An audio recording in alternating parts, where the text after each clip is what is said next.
La Constitución española establece diversos plazos para distintos procesos políticos y legales. En cuanto a la investidura del presidente del Gobierno, se fija un plazo de 48 horas para una segunda votación de confianza si en la primera no se alcanza la mayoría necesaria. Respecto a los derechos de los detenidos, se establece un plazo máximo de 72 horas para ponerlos a disposición judicial o dejarlos en libertad. Para las mociones de censura, se dispone de un plazo de 5 días para su votación desde la presentación. En la sanción de las leyes, el Rey tiene un plazo de 15 días. Sobre los estados de alarma, se fija una duración máxima. Para la convocatoria de elecciones al Congreso, se regulan los plazos tanto para la celebración de los comicios como para la posterior constitución de la Cámara. En el procedimiento legislativo, se establecen plazos para que el Senado pueda oponer su veto o introducir enmiendas a los proyectos de ley, así como para que el Congreso los ratifique en caso de veto.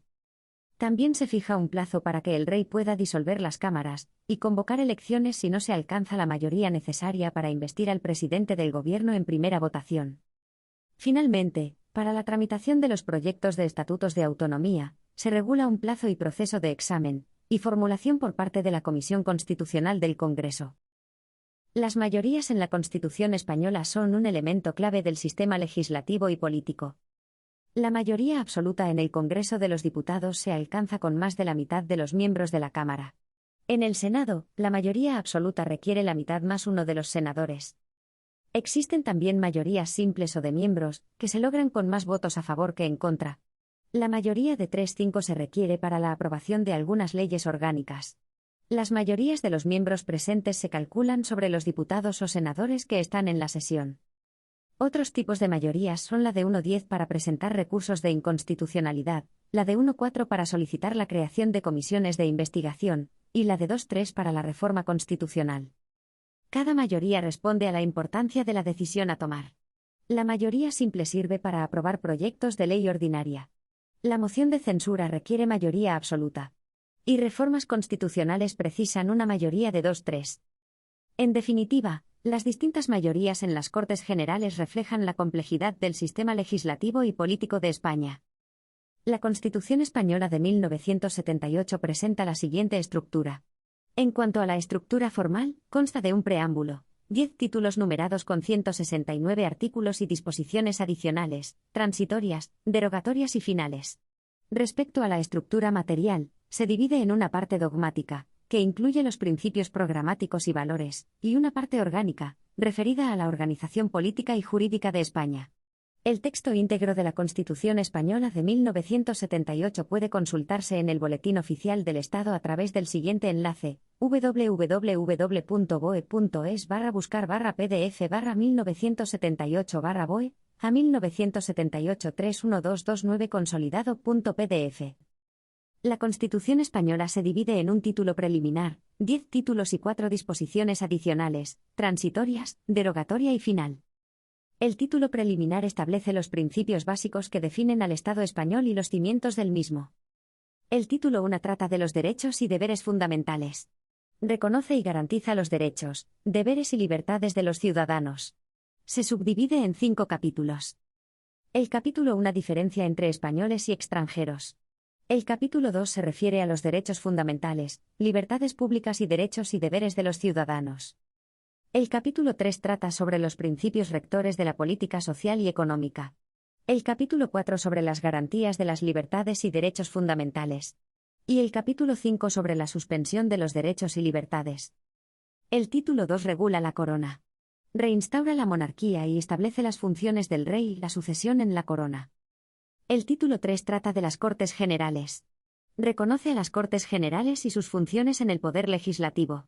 Se divide en 3 capítulos. El capítulo 1 regula las cámaras que componen las Cortes Generales. El capítulo 2 la elaboración de las leyes.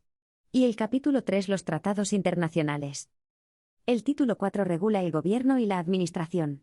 Establece que el gobierno ejerce el poder ejecutivo y sus funciones.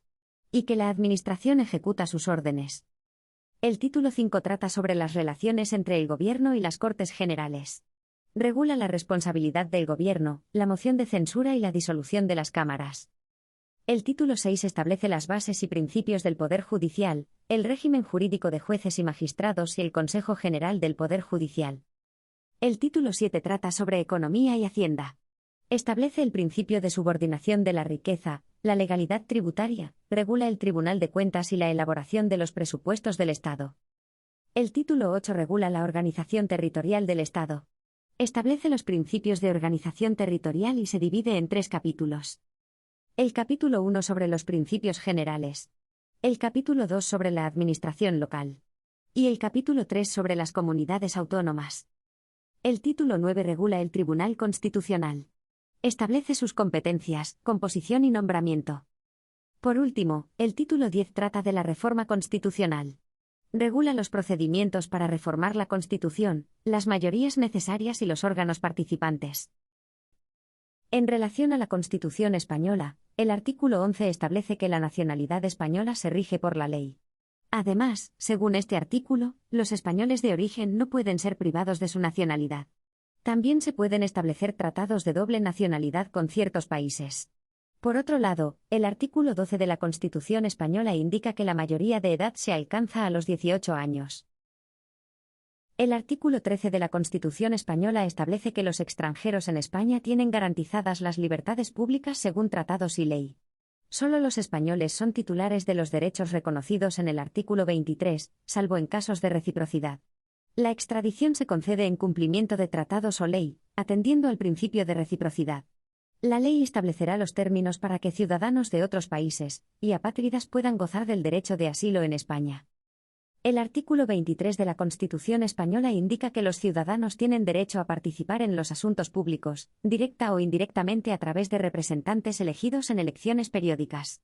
Tienen derecho a acceder a funciones y cargos públicos en igualdad de condiciones según lo establecido por las leyes.